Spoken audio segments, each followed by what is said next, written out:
বিশ্বনবী যদি কারোর সাথে মুসাফা করতেন, ভাই একটু হাত মিলান তো, এই যে ওই লোক হাত সরানোর আগে বিশ্বনবী হাত সরাতেন না। যখন উনি হাতটা টান দিতেন তখন নবী হাত টান দিতেন। কারোর সাথে কথা বলার সময় এইভাবে আর চোখে তাকাতেন না, এইভাবে না, কথা বলতে হইলে ঘুরে তার দিকে হয়ে তাকে সম্মান দিয়ে রেসপেক্ট দিয়ে কথা শুরু করতেন। কেউ কোনো গুরুত্বপূর্ণ কথা কানে কানে বলতে চাইলে তিনি কথা শেষ না হওয়া পর্যন্ত মাথা সরাতেন না। সুবহানাল্লাহ, আসতে বলেন। আল্লাহু আকবার, আল্লাহু আকবার। একটু মিলিয়ে নেই, আসলে কি আমরা পারি এত চমৎকার আচরণ উপহার দিতে?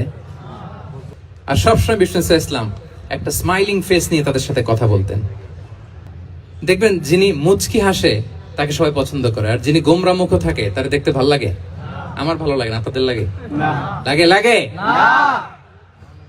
না, লাগে না। হাসি কিন্তু সংক্রামক, ইতিবাচক ভাবে সংক্রামক। আপনি হাসলে দেখবেন হেসে হেসে কথা বলে যার সাথে বলতেছেন তারও একটা হাসি। আপনি গোমরা মুখ থাকলে ওই ব্যক্তিও গোমরা মুখ, ঠিক কিনা বলেন? এবং মুচকি হাসলে স্বাস্থ্য ভালো থাকে, মানসিক স্বাস্থ্যের সাথে এটা সম্পর্ক আছে। মুচকি হাসবেন। মোবাইল বন্ধ করবেন। এই যে খুব দায়িত্বশীলতার সাথে উনি মুচকি হেসে হেসে ভিডিও করতেছে। প্রিয় ভাইরা, মুচকি হাসবেন। বিষ্ণু বলেন তাবাসসুমুকা ফি ওয়াজহি আখিকা সাদাকা, your smile to your brother it's a charity. তোমার ভাইয়ের দিকে তাকিয়ে তুমি যে মুচকি হাসো, এটা সাদাকা দেওয়ার সওয়াব কামিয়ে ফেলো তুমি। সুবহানাল্লাহ। এবং সাহাবারা বলতেন মা রাআইতু আহাদান আকসারা তাবাসসুমান মিন রাসূলিল্লাহ সাল্লাল্লাহু আলাইহি ওয়াসাল্লাম। বিশ্বনবীর চাইতে বেশি কাউকে আমরা কোনোদিন মুচকি হাসি দিতে দেখিনি। সুবহানাল্লাহ। মুচকি হাসেন তো আপনারা? হাসি তো গোমরা মুখ করে রাখছেন কেন? হাসেন হাসেন, মুচকি হাসেন, হাসবেন। হাসতে পয়সা লাগে? না। হ্যাঁ, কত অন লাগে বলেন মুচকি হাসি দিতে?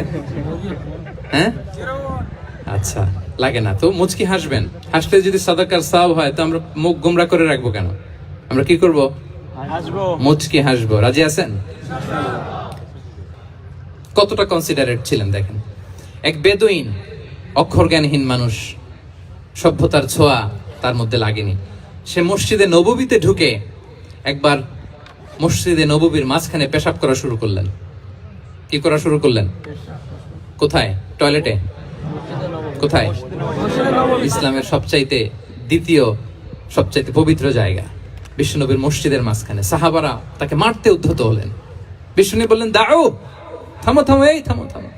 কারণ প্রস্রাব করার সময়, টয়লেট করার সময় হুট করে কাউকে ধমক দেওয়া যায় না, ডাকা যায় না, দরজায় বড় নক করা যায় না, নক করা যায় না। করলে তার ক্ষতি হতে পারে, এটা করবেন না।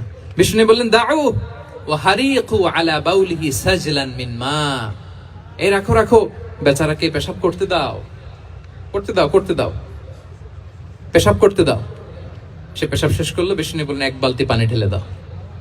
এই এক বালতি পানি বালুতে মিশে জায়গাটা পরিষ্কার হয়ে যাবে। এরপর বিষ্ণু ইসলাম বললেন ফা ইন্নামা বুইসতুম মুয়াসসিরিন ওয়া লাম তুবআসু মুআসসিরিন। তোমরা এত কঠোর হচ্ছ কেন? আল্লাহ তো তোমাদেরকে কঠোর করে পৃথিবীতে পাঠাননি, সহজপন্থী করে আল্লাহ তাআলা আমার এই উম্মতকে পৃথিবীতে পাঠিয়েছে। পড়েন সুবহানাল্লাহ। সুবহানাল্লাহ। দেখেন কত চমৎকার আচরণের ছিলেন। এবং পরে লোকটাকে বুঝিয়ে বললেন, সে কালিমা পড়ে মুসলমান হয়ে গিয়েছে। সুবহানাল্লাহ, আল্লাহু আকবার। এই ছিল বিষ্ণু ইসলামের ইন্টারঅ্যাকশন সাহাবাদের সাথে। বিশ্বনবীর সবচেয়ে বেশি সঙ্গ পেয়েছেন কারা? সাহাবারা। আওয়াজ করে বলুন ক্লাসের মতো, কারা? সাহাবারা। সাহাবারা সবচেয়ে বেশি সঙ্গ পেয়েছে। তাদের সাথে কেমন আচরণ ছিল? যে আয়াতটি দিয়ে আমি শুরু করেছি, আল্লাহ বলেছেন ফাবিমা রাহমাতিম মিনাল্লাহি লিনতা লাহুম ওয়ালাউ কুনতা ফাযযান গালিযাল কলবি লানফাদ্দু মিন হাওলিক। সাহাবারা বিশ্বনবীর এত ভালোবাসা পেয়েছেন, এত সুন্দর আচরণ পেয়েছেন, তারা বিশ্বনবীকে সবসময় আগলে রাখতে চাইতেন, ঘিরে থাকতে চাইতেন, তার সঙ্গ ছাড়তে চাইতেন না। পড়েন সুবহানাল্লাহ। সবসময় ঘিরে রাখতে চাইতেন। বাসায় ভাল লাগে না, বিশ্বনবীর কাছে চলে যেতেন। ওয়াইফের সাথে মনোমালিন্য, নবীর দরবারে চলে যেতেন। এমনকি কোন সাহাবীর পেটে যদি ক্ষুধা লাগতো, ঘরে খাবার না থাকতো, তারা বিশ্বনবীর কাছে চলে যেতেন। তারা বলতেন নবীর চেহারার দিকে তাকিয়ে থাকলেই আমাদের ক্ষুধা মিটে যেত। আগলে রাখতেন সবসময় বিষ্ণু ইসলামকে। এবং সাহাবাদের জন্য তিনি দোয়া করতেন প্রাণ ভরে। প্রিয় ভাইরা, দোয়া চাওয়া, দোয়া করা দুটোই সুন্নাহ। প্রাণ ভরে তিনি সাহাবাদের জন্য দোয়া করেছেন। বিষ্ণু ইসলাম একবার ওয়াশরুম সেরে এসে দেখলেন কে যেন অজুর পানি রেখে গিয়েছে। জিজ্ঞেস করলেন কে রেখেছে? বলা হলো আব্দুল্লাহ ইবনে আব্বাস রেখে, ছোট্ট আব্দুল্লাহ। বিষ্ণু ইসলাম খুশি হয়ে গেলেন, হায় রে সে কিভাবে খেয়াল করলো আমি এখন ওয়াশরুম থেকে আসলেই তো আমার ওজুর পানি লাগবে। খুশি হয়ে একটা দোয়া করলেন তার জন্য। তিনি বললেন আল্লাহুম্মা ফাক্কিহহু ফিদ্দীন ওয়া আল্লিমহু তা'ওয়িল, মানে হে আল্লাহ আপনি তাকে দ্বীনের জ্ঞান দেন এবং কোরআনের ব্যাখ্যা তারে শিক্ষা দেন। বিশ্বনবীর এই দোয়া এমন ভাবে কবুল হয়েছে, এই আব্দুল্লাহ ইবনে আব্বাস যত মুফাসসির পৃথিবীতে আসবে সকল মুফাসসিরদের সম্রাট হিসেবে আল্লাহ তাকে কবুল করেছেন। বিশ্বনবীর দোয়া তারা পেয়েছেন। উম্মে সুলাইম রাদিয়াল্লাহু তাআলা আনহা আনাস রাদিয়াল্লাহু তাআলা আনহুকে নিয়ে আসলেন, বললেন নবী হে আপনি এসেছেন, আমরা যে এত খুশি মদিনাবাসী, সবাই দেখে আপনার হাতে কিছু না কিছু হাদিয়া দেয়, আমি কি দিব? কিছু দেয়ার নাই, কিছু দেয়ার নাই, আমি গরিব মানুষ, আমি আমার নাড় ছেঁড়া ধন কলিজার টুকরা আনাস আমার শিশু সন্তানটারাই আপনারে হাদিয়া দিয়ে দিলাম। সুবহানাল্লাহ। খুয়াইদুমুকা আনাস, নবী হে সে আপনার ছোট্ট খাদেম হবে, আপনার কাজ করে দিবে। উদুল্লাহ আলাহ, আপনি তার জন্য একটু দোয়া করেন। বিষ্ণু নবী দোয়া করলেন, কি দোয়া করলেন? আল্লাহুম্মা আকসির মালাহু ওয়া ওয়ালাদা, আল্লাহ আনাসের সম্পদও বাড়ায় দাও, ওয়া ওয়ালাদা তার সন্তানও বাড়ায় দাও। দেখেন এই দোয়ার কি বরকত। এই দোয়ার বরকতে আনাস বলে মদিনাতে যত খেজুর বাগান ছিল সবগুলো খেজুর বাগানে বছরে খেজুর হতো একবার, কিন্তু নবীর দোয়ার বরকতে আমি আনাসের বাগানে খেজুর হতো বছরে 2 বার। আর উনার সর্বসাকুল্যে ছেলে মেয়ে ছিল কোন বর্ণনায় 78 জন, কোন বর্ণনায় 80 জন। আমাদের পুরো বংশে আছে 80 জন, কথা বলেন, আপনার পুরো গোষ্ঠীতে 80 জন আছে। উনার শুধু ছেলে মেয়ে, একজনের ছেলে মেয়ে কয়জন? 80 জন। বিশ্বনবীর দোয়া কি ইন্টারেকশন দেখেন, একজন ট্রু লিডারের কি বৈশিষ্ট্য। তিনি সাহাবীদের ভালো গুণ দেখলে তাদেরকে উৎসাহিত করতেন, ইন্সপায়ার করতেন, প্রশংসা করতেন।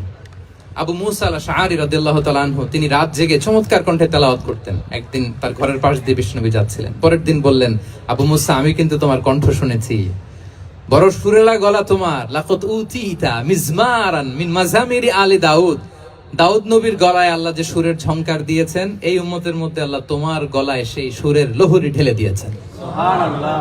আচ্ছা বলেন, নবী যদি প্রশংসা করে যে তোমার তেলাওয়াতটা খুব সুমধুর হয়েছে, তার কেমন লাগবে বলেন তো? আচ্ছা নবী বাদ দেন, শায়েখ আব্দুর রহমান আস-সুদাইস এসে যদি আপনারে বলে তোমার কণ্ঠটা তো বড় মিষ্টি, তোমার কণ্ঠ রেসাইটেশন তো বড় সুন্দর, কেমন লাগবে আপনার? আর স্বয়ং বিশ্বনবী যদি বলে, সুবহানাল্লাহ পড়বেন না? আল্লাহু আকবার। এইভাবে বিষ্ণু ইসলাম সাহাবাদেরকে উৎসাহিত করতেন। মাঝে মাঝে প্রশ্ন করতেন, তাদের অ্যাটেনশন গ্রো করার জন্য তিনি প্রশ্ন করতেন। একবার বলেন দেখি কে বলতে পারে ইন্না মিনাশ শাজারি শাজারা লা ইয়াসকুতু ওয়ারাকুহা মাসালুহা মাসালুল মুমিন, একটা গাছ আছে এই গাছের পাতা ঝরে না, এর দৃষ্টান্ত মুমিনের দৃষ্টান্ত, কে পারো দেখি?